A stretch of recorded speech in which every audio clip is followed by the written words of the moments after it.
Forget everything you think you know about Black Sabbath. Erase the cartoon image of Ozzy Osbourne, the bumbling Prince of Darkness. Discard the lazy cliché that they were four knuckle-dragging troglodytes from Birmingham who stumbled upon a diabolical three-note riff and wrote it to glory. That narrative is a comfortable lie, a gross simplification that does a profound disservice to the brutal, sophisticated, and deeply wounded art they created. If you want to understand the true tormented soul of Black Sabbath, there's only one place to go. Not to the iconic doom of the debut album, not to the cocaine-dusted paranoia of Master of Reality, and not even to the ambitious string-laden tapestry of Sabbath Bloody Sabbath. No, you must go to the epicenter of the earthquake, to the raw, bleeding nerve. You must go to Sabotage. Released in 1975, Sabotage is not merely the sixth Black Sabbath album. It is a war diary. It is a legal deposition set to the apocalyptic roar of a Marshall stack. It is the sound of four men who had conquered the world, only to find themselves besieged in their own kingdom, betrayed by the very people they trusted to guide them. This isn't just heavy metal. It's a psychological case study, a document of profound artistic creation born from the ugliest, most venal kind of human conflict. The story behind Sabotage isn't just untold, it's actively misunderstood, and it is the absolute key to understanding the moment that the greatest heavy metal band in history began to fracture, to crack under a pressure so immense that it's a miracle the album exists at all. To appreciate the sheer violence and paranoia baked into the grooves of this record, you have to understand where the band was just before they entered Morgan Studios in London. They were, by all accounts, on top of the world. 1973's Sabbath Bloody Sabbath had been a triumph. It was the sound of a band stretching its wings, shedding its reputation as a one-trick pony. They had incorporated synthesizers, orchestrations, and a level of melodic and structural complexity that silenced many of their harshest critics. They were finally getting a modicum of respect. They were rich, they were famous, and they had just completed a triumphant world tour culminating in a legendary performance at the California Jam Festival, playing to a sea of 250,000 people. On paper, they were untouchable, the undisputed kings of heavy. The next logical step should have been a victory lap, an album consolidating their newfound artistic ambition and commercial power. Instead, they walked straight into an ambush. The villain of this story is not some mythical demon summoned in a graveyard. The villain was far more mundane and far more terrifying. A lawsuit. For years, Black Sabbath had been managed by Patrick Meehan, a figure who controlled every aspect of their professional lives.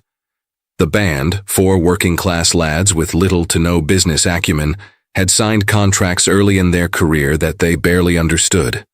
As their fame exploded, they began to suspect that the river of money they were generating was being diverted into other channels. They felt, with a growing sense of angry certainty, that they were being systematically robbed. When they finally decided to break free from Meehan's control, all hell broke loose. They were hit with a barrage of legal actions. The conflict wasn't happening in a distant courtroom. It was happening in their faces. Lawyers, according to the band's own testimony, would literally walk into the recording studio while they were trying to work and serve them with writs and subpoenas.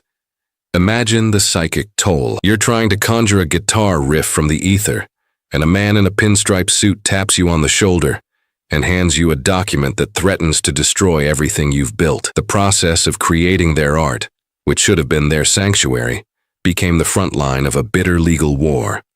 This is where the album gets its name. It wasn't a cool, aggressive title they dreamed up. It was a literal description of their daily reality. They felt their entire career, their very lives, were being sabotaged, and so they retreated into the studio.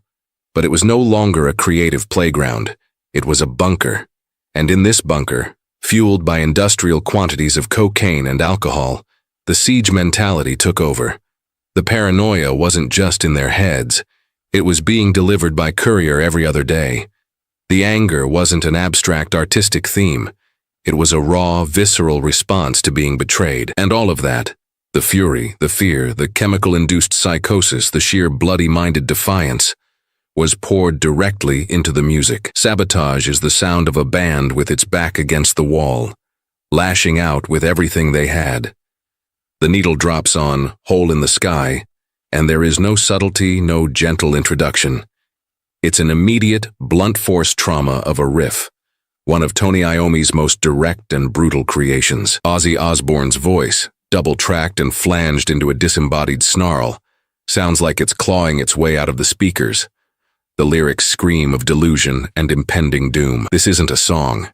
It's the opening salvo of a declaration of war. It's the sound of the bunker door slamming shut.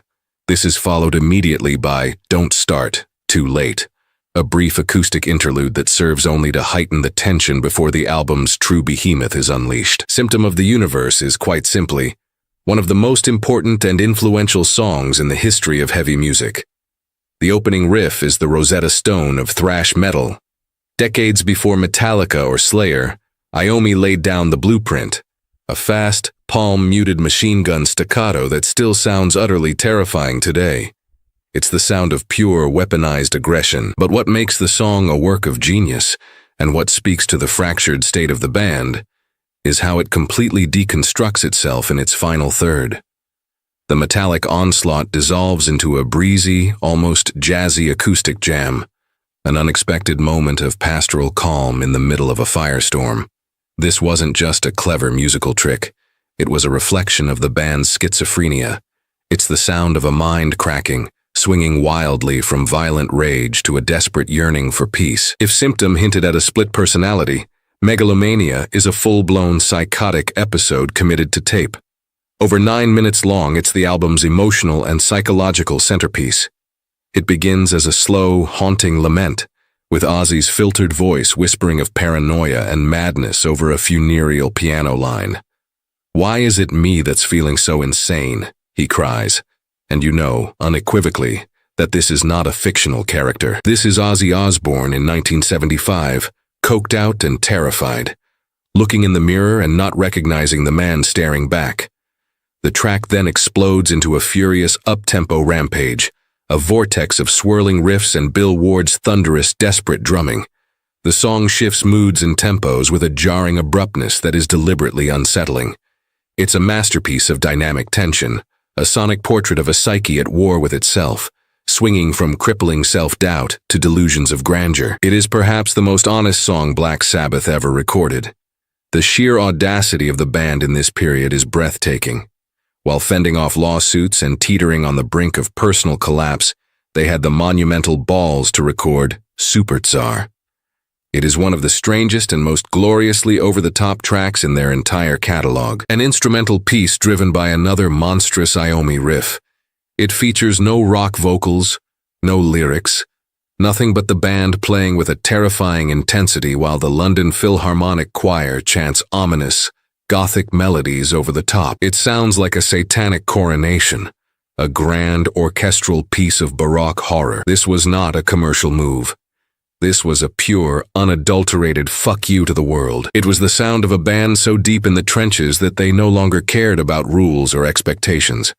They were making music for themselves, creating their own dark, magnificent world, as the one around them tried to tear them down. Even the album's most seemingly straightforward tracks are riddled with this tension.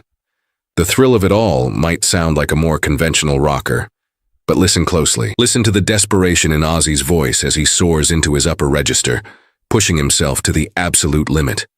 Listen to the manic energy of Geezer Butler's bass, not just holding down the root notes but weaving complex, counter melodies around the riff. This is the sound of 4 virtuosos playing for their lives. And then there's the bizarre, synth-driven oddity of Am I Going Insane? Radio. With its jaunty rhythm and almost pop-like structure, it feels utterly out of place, yet completely perfect for this album. The title alone is a cry for help, disguised as a novelty song. It ends with a looped recording of tortured screams and maniacal laughter, leaving the listener in no doubt as to the answer to the song's central question. All of this builds to the album's staggering, emotionally devastating climax, the writ. This is the moment the subtext becomes text. Geezer Butler, the band's primary lyricist, stepped aside and let Ozzy pour his own heart, his own venom, directly onto the page. The lyrics are a direct, unambiguous attack on their former manager, Patrick Meehan. It is a torrent of pure, undiluted rage and bitterness. "Are you Satan? Are you man?" Ozzy screams, his voice cracking with genuine anguish. "You've got a smiling face for a smiling race, but you're a wolf in sheep's clothing." This was not poetry. This was testimony. For a man who often felt insecure about his lyric writing, this was an exorcism. The music matches the intensity of the words. It's a slow, grinding, heavy-as-hell dirge that builds and builds in intensity, a symphony of resentment. This is the sound that closes the album. Not a fade-out, not a resolution, just the raw, open wound of their betrayal, put on display for the entire world to hear. Sabotage was the last truly great album by the original Black Sabbath. The experience of making it broke them. They had channeled all the poison, all the anger and all the paranoia into a masterpiece. But the cost was immense. The trust was gone, not just with their management, but between each other. The subsequent albums, Technical Ecstasy and Never Say Die, were the sound of the divorce proceedings, of a band going through the motions as they drifted apart.